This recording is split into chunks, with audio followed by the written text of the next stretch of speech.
Relațiile amoroase la locul de muncă stârnesc controverse în multe companii, iar România nu face excepție. Cu peste jumătate dintre angajați implicați în astfel de povești, biroul pare să fie mai mult decât un loc de muncă. Dar ce impact au aceste legături asupra echipei, asupra productivității și totodată asupra regulilor interne, discut alături de Lavinia Țurcanu, expert HR. Bună ziua și mulțumesc pentru prezență!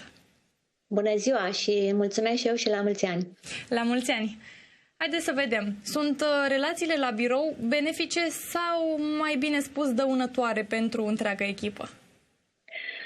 Păi, în primul rând, putem să zicem că da, la birou te duci zi de zi, te duci, petreci mare timp din viața ta la birou, te îmbraci frumos, arăți bine, poți fi atrăgător, sunt interese comune, deja devine o rutină, da? Te duci zi de zi.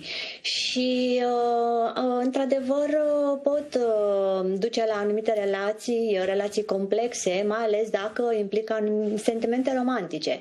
Și dinamica profesională ar putea fi afectată.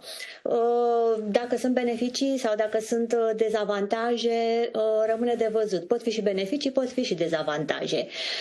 Beneficii de ce? Pentru că noi avem nevoie la muncă de un mediu de lucru armonios. Vrem să lucrăm cu un coleg care mă înțelege, care te înțelege.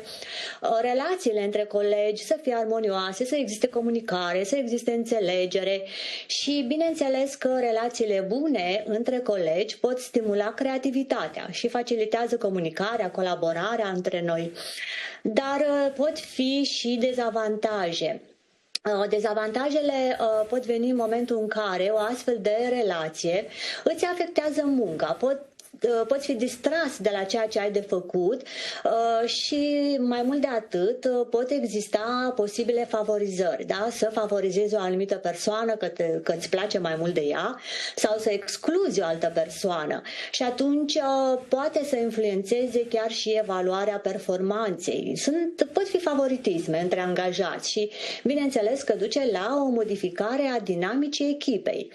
Pentru că ați adus asta în discuție, aș vrea să vă întreb în acest caz ce ar putea face managerii astfel încât să reușească să gestioneze relațiile amoroase între colegi fără a exista mici conflicte sau, de ce nu, poate niște finaluri mai puțin fericite. În primul rând, managerii ar trebui să aibă o comunicare deschisă cu angajații. Ei, într-adevăr, pot gestiona aceste limitele profesionale și personale. Acum depinde și de fiecare, că și un angajat este responsabil, are propriile valori și are propriile decizii.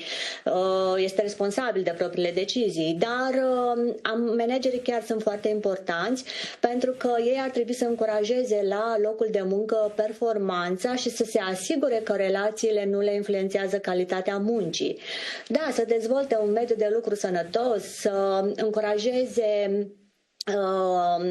etica, să fie conștienți de etica, de codul de etică și să nu lase ca relațiile personale să interfereze cu relațiile profesionale. Și să păstreze până la urmă un echilibru, exact așa cum ați spus și dumneavoastră. Vă mulțumesc tare mult pentru explicații și pentru prezență.